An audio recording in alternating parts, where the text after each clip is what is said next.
Hai para pecinta horor, selamat datang di ARS. Sebelum jauh melangkah, jangan lupa tekan tombol subscribe, bagikan cerita ini ke teman-temanmu untuk mendengarkan cerita berikut. Dalam hitungan 3, kamu masuk ke dalam cerita.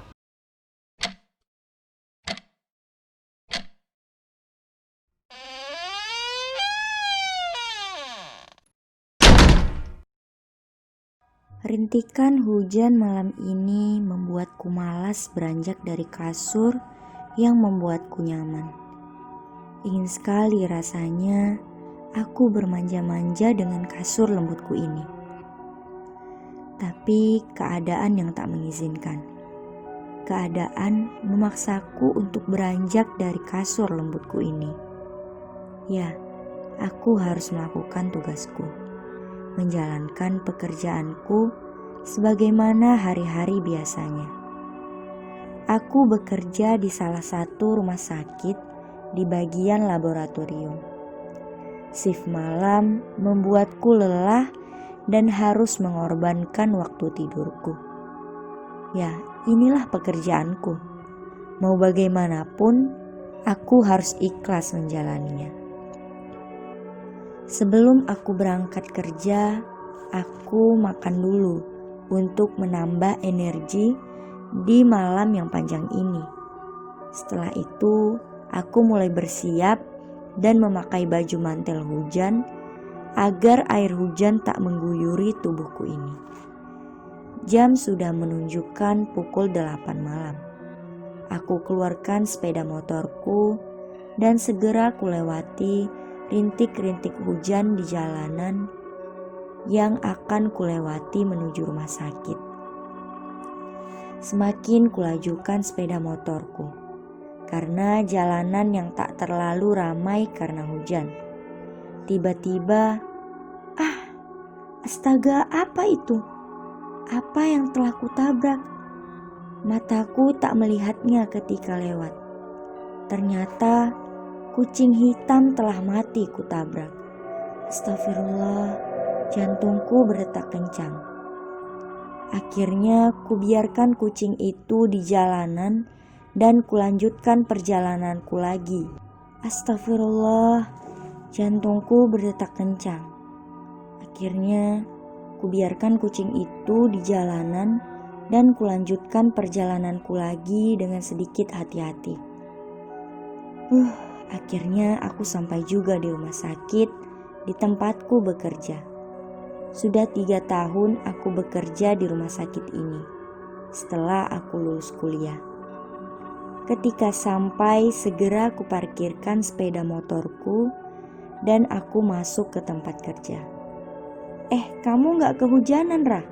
Di luar kayaknya hujannya deras banget ya, sapa temanku Nina. Iya, deras banget malah. Aku pakai baju mantel hujan tadi, makanya gak kena hujan. Aku duluan ya. Oh iya, oke. Banyak tuh pasien yang harus dicek, pinta Nina.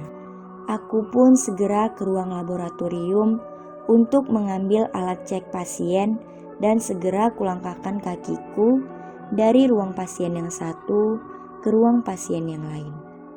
Inilah tugasku, mengambil darah dan mengecek kondisi pasien. Ini sudah menjadi makananku sehari-hari dalam bekerja. Senyum manis harus selalu kutunjukkan pada semua pasien dan kata semangat selalu kuutarakan.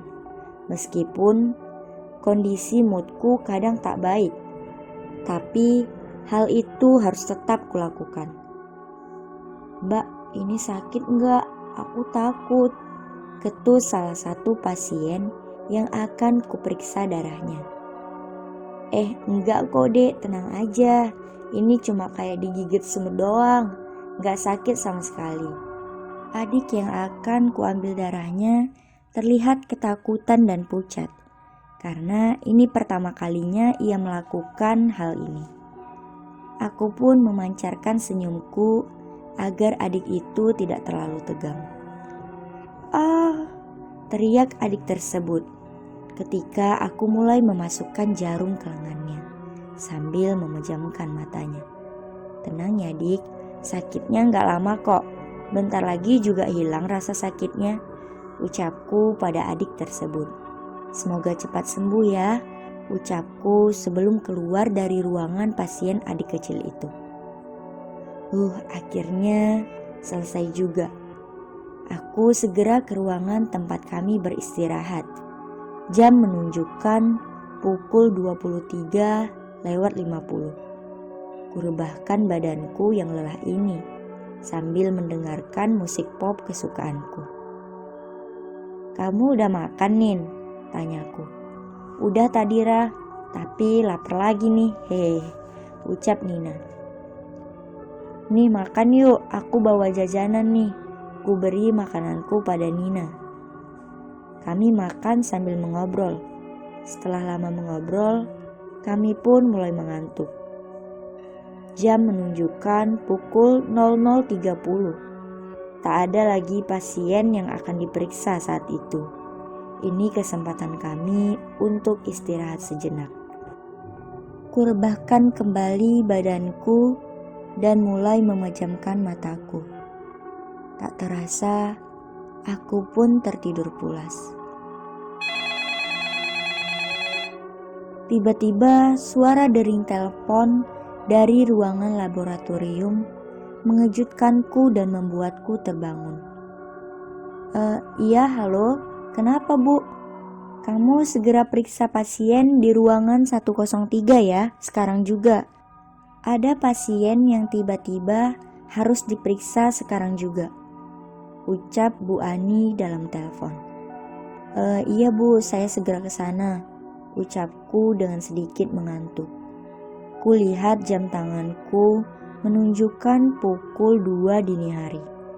Pikirku, siapa pagi-pagi buta seperti ini pasien yang mau dicek darahnya. Segera kulangkahkan kakiku. Ternyata ruang pasien ada di lantai 5 dan membuatku harus menaiki lift sendirian. Tak ada sama sekali rasa takut awalnya.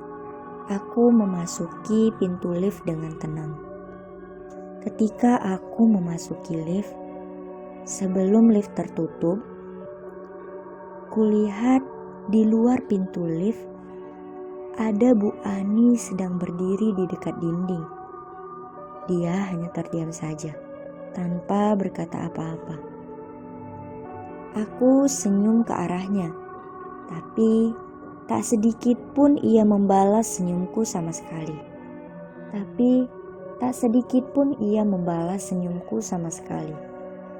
Kenapa ya, pikirku, ibu ini?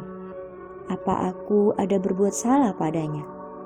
Tapi sudahlah, tak kuhiraukan. Segera ku pencet tombol lift ke lantai 5. Segera ku cari ruangan 103. Ku masuki ruangan itu. "Permisi," ku ketuk pintu pasien. Terlihat pasien yang di dalam tertidur dan orang yang menjaganya juga tertidur.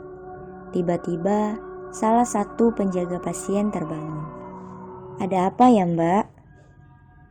"Oh, ini saya mau cek darah pasien di kamar ini. Tadi katanya ada pasien yang mau dicek darahnya." "Hah? Bukannya darah pasien sudah dicek tadi siang, Mbak?" "Gak ada kok tadi yang minta cek darah." Aku langsung terdiam. Jadi yang tadi menyuruhku untuk ruangan ini siapa? Yang berbicara di telepon itu siapa? Apakah Bu Ani mempermainkanku? Segera aku datangi ruang laboratorium dengan sedikit perasaan kesal dan kupercepat langkahku. Kulihat di dalam, Bu Ani sedang tertidur pulas dengan Bu Dea. Kubanguni Bu Ani segera. Bu Ani pun terkejut dan terbangun. "Ada apa, Ra? Kok malam-malam begini kamu ngejutin saya?" ucap Bu Ani. "Ibu tadi ngapain kok nelpon saya, suruh cek pasien di lantai 5, ucapku. "Hah? Sejak kapan saya nelpon kamu? Saya dari tadi tertidur kok, karena gak ada lagi pasien yang harus dicek. Ngaur kamu ini," ucap Bu Ani. Terkejut aku mendengar jawaban dari Bu Ani. Jadi, siapa yang tengah malam seperti ini ngerjain aku? Tanyaku dalam hati. Mungkin kamu ngigo itu, ucap Bu Ani. Enggak Bu, jelas-jelas itu suara ibu. Lah, orang dering teleponnya aja mengagetkan saya yang tadi lagi tidur. Ucapku mulai ketakutan. Terus tadi ibu ngapain di depan lift di dekat dinding berdiri terdiam? Kayak kurang kerjaan aja. Hah kan? Kamu mulai nih ngaur lagi. Orang dari tadi saya tidur aja kok. Tanya nih Bu Dea. Dari tadi kami di sini tertidur. Gak ada kemana-mana. Karena kami capek. Astaga, apalagi nih? Siapa yang tadi di depan pintu lift yang kujumpai mirip dengan Bu Ani? Apakah penghuni rumah sakit ini yang menyerupai wajah Bu Ani dan sengaja menakuti aku tengah malam begini? Segala pemikiran negatif tentang makhluk halus pun memenuhi pemikiranku. Padahal jelas-jelas aku melihat semuanya sendiri dan merasakannya secara jelas. Kutarik nafasku panjang. Semenjak kejadian itu, aku tak pernah lagi sendirian jika di tengah malam harus memeriksa dan cek pasien. Aku selalu minta ditemani dengan rekan kerjaku. Di lantai 5 tempatku bekerja paling ujung ruangan, memang tempatnya kamar mayat. Tapi selama ini aku tak pernah merasakan hal yang aneh. Selama 3 tahun aku bekerja di sini, baru kali ini aku merasakan hal menakutkan seperti ini. Selama ini, teman-teman kerjaku yang hanya bercerita tentang kejadian aneh yang terjadi di rumah sakit ini. Dan aku tak pernah percaya sama sekali. Karena aku adalah orang yang tak terlalu percaya dengan hal mistis seperti ini. Ketika hal ini terjadi pada diriku sendiri, barulah aku percaya dengan hal mistis dan tak menganggap selama ini temanku hanya berkata bohong. Semenjak itu, aku selalu lebih sering membaca doa ketika malam harus berjalan di sekitaran ruang rumah sakit ini. Karena aku yakin Allah adalah tempat pelindung bagi setiap manusia.